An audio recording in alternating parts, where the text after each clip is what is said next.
ఈరోజైతే ఎర్లీ మార్నింగే లేచినా కూడా ఏదో లేట్గా లేచిన ఫీలింగ్ అయితే వచ్చేసింది నాకు. రోజులాగే లేచి స్నానం చేశాను.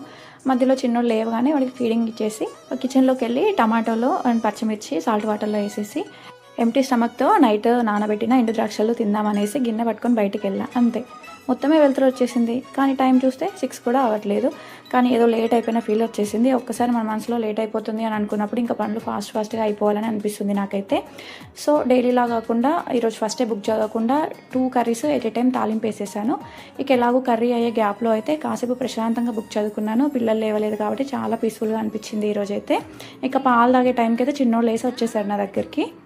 ఈ రోజు టాపిక్ అయితే చిన్నపిల్లల గురించి. ఆ చిన్ని కళ్ళతో 24/7 మనల్ని అబ్జర్వ్ చేస్తూనే ఉంటారు. మనం ఎలా బిహేవ్ చేస్తే అలా చేయడము, మనల్ని చూస్తూ పెరుగుతూ ఉంటారు కాబట్టి మనం ఒకంత జాగ్రత్తగా ఉండాలని హెచ్చరించినట్టుగా ఉంటుంది ఈరోజు బుక్లో అయితే. ఈరోజు బుక్ చదువుతున్నంతసేపు అయితే చిన్న బుడ్డోడే గుర్తొచ్చాడు నాకు. చాలా హాయిగా అనిపించింది.